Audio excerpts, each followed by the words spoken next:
Welcome to The Pillars, the podcast of the 363rd ISR Wing of the United States Air Force. I'm Chaplain Jim Bridgham. And I'm Dr. Jerry Walker. On each episode of The Pillars, we find a brief resilience topic so you can practically fix any potential roadblocks you encounter and finish a better wingman, airman, and leader. So let's dive into today's topic. So today we're talking about mindfulness and meditation. And these are linked concepts, but they actually are both very different. And Chaplain Bridgham, you have some thoughts about meditation that, from your spiritual perspective, I think are pretty poignant and applicable. Yeah, I think so. Meditation has really changed my life. I want to point out, and I mentioned this in a previous podcast, that meditation is different from prayer. Prayer is something that's common in our culture. We see it often. Meditation, at least in the West, isn't seen as much. Sometimes it's only parodied on television or cartoons even as something where an aloof person does. And that's really the exact opposite. So you mentioned that meditation is different from prayer. Can you delve a little bit more into that distinction? Because I think a lot of people are very familiar with prayer, and we probably, if I were to guess, have a lot of listeners who engage in prayer on a regular basis. Yeah. So what's the difference between prayer and meditation? So to come from maybe a multi-spiritual view, a pluralistic view, that is, you'll see prayer is talking to God or the universe, whereas meditation is receiving from God or the universe. And sometimes it's just quieting yourself and listening. And so the benefit of it is that it's just slowing down, stopping, and just having a moment of being. And if you look at great aesthetic leaders throughout time, they've had this practice. And what we found in recent research is that those highest performers across any discipline have a regular meditation practice. Even people who, like Arnold Schwarzenegger, had one at a time and now uses it as part of his workout. These people who you don't associate with meditation are there. And in doing research for this, some of the companies that have a meditation program are like Apple, Google, Yahoo, Procter & Gamble, and Nike. These are not small companies. They are making a big impact in many different fields. And what is the benefit of some of these larger organizations having a meditation component? One of the biggest things is attention. You can focus a lot easier once you train your mind to focus. Another is a sense of community. People who meditate regularly, especially with other people, feel connected to others around them, even when it doesn't seem like they would for any other reason. And so between that attention, that connection, and also enthusiasm and a sense of meaning. And so as a chaplain, I will often tell people, hey, go home and meditate. Go home and try a meditation practice. Hey, why don't you take 2 minutes and meditate? The reason I do that is because that sense of meaning, it changes your job or your job into a calling, a vocation. And it's interesting, as an example of this, is while I was in seminary, I left the Air Force, went to seminary so I could come back as a chaplain. And I'm there cleaning toilets. I'm cleaning toilets in a really not so great counseling center. It was for youth. It was absolutely disgusting, low-income youth. And I still remember one morning I came in and I walk into the bathroom and it was just a disaster. It was a horrible situation. And I'm cleaning this thing and I'm thinking to myself while I'm there is, what can I learn from the situation? Because my initial thought was, I'm going to quit. I'm going to walk out. Sure. But I said, I need to clean the center because if I have a clean environment for these kids, they might get the counseling they need to improve. So I'm cleaning these toilets.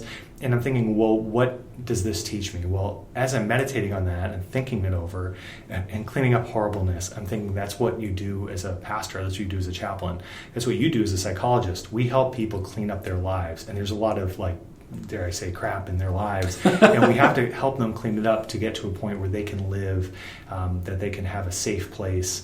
And it might seem that's a big stretch, but it's the meditation mindfulness teaches you that in those still moments, those moments that you could get angry, those moments that seem insignificant, that they have great significance, and that they're teaching you lessons for a lifetime. That's a great example, and I like how you framed that in terms of the connection to the bigger picture, because meditation isn't just sitting and thinking, right? We're not just sitting there and hoping that these great insights will come to us all of a sudden. You're sitting and you're accepting and you're listening. You're open to receive what God or the universe has to say to you. And sometimes that can lead to great transcendent moments where you recognize your role that you play and the things that you do, how they're connected to this bigger picture. We actually call that transcendence. And that can be a very powerful thing when it comes to finding that internal, that intrinsic motivation to do what you do and to take pride in what you do. And in that way, actually bring it to the next level. So it's not just something I think that can help calm you down, but it's actually something that can help you optimalize, become one of the best people that you're capable of being.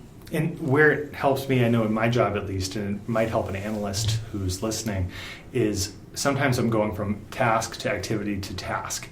Just like any other career field, we get these taskers or short notice events. I just had one before I came in, got to get this done by 2 o'clock, kind of a thing. Well, that's fine, but what it does is it teaches you to have a different response.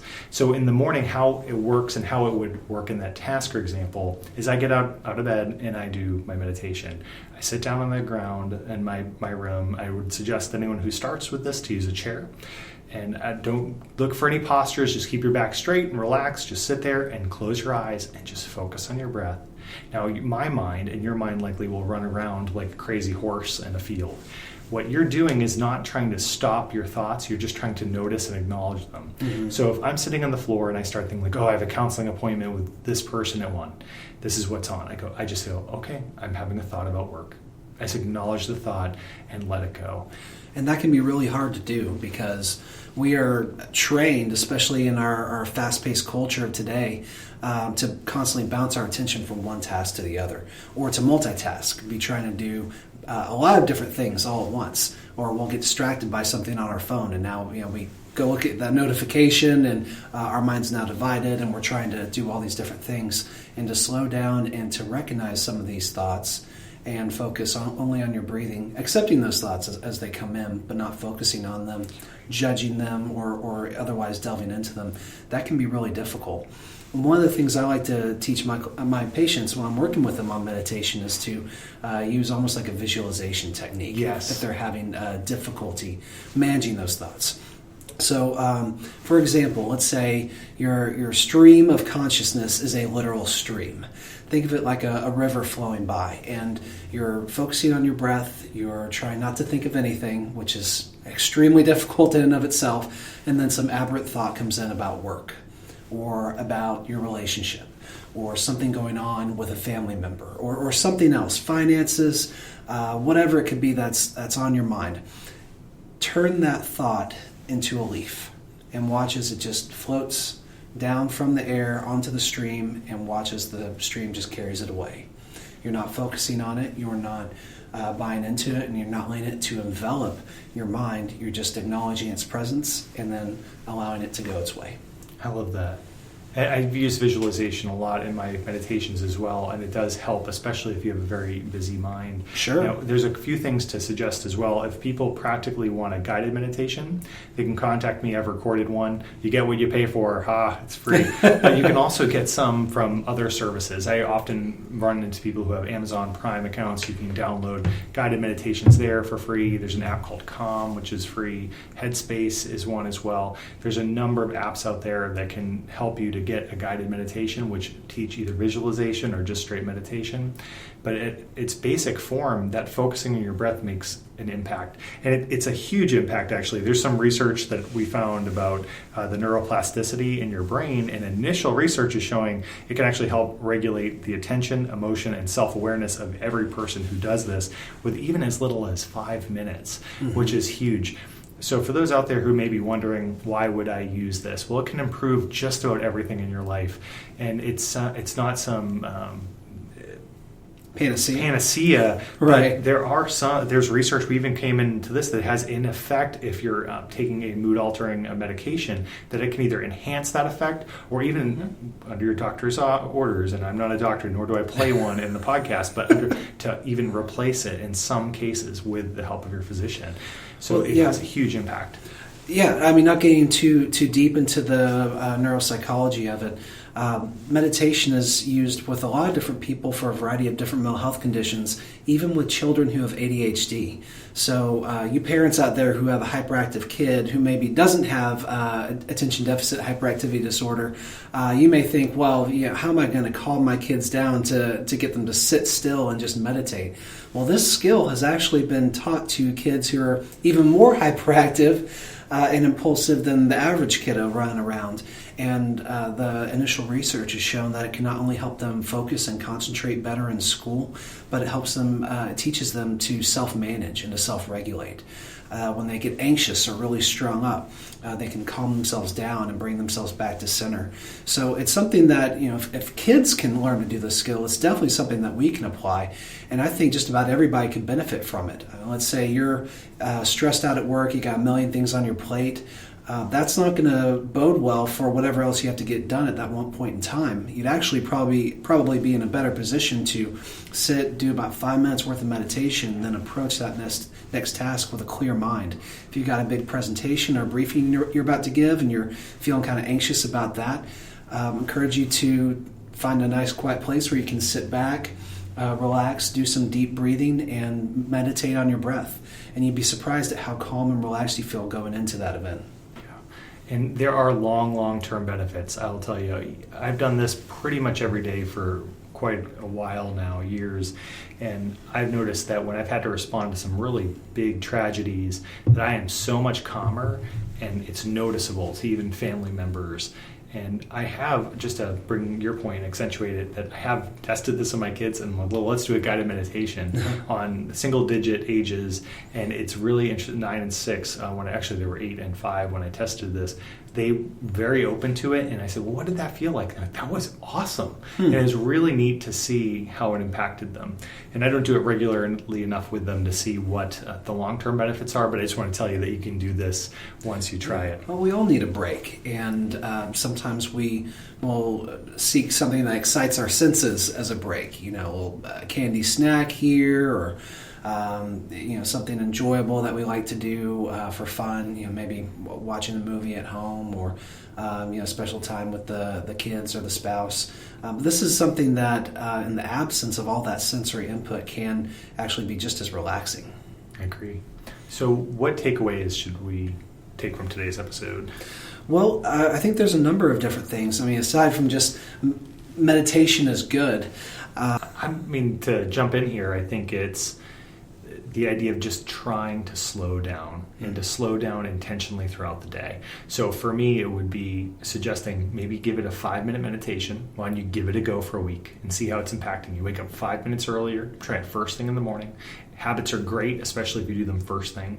Ideally, a habit's formed after about 3 to 4 weeks, depending on who you read. So giving it a go just for 5 minutes in your day. Try to do it consistently.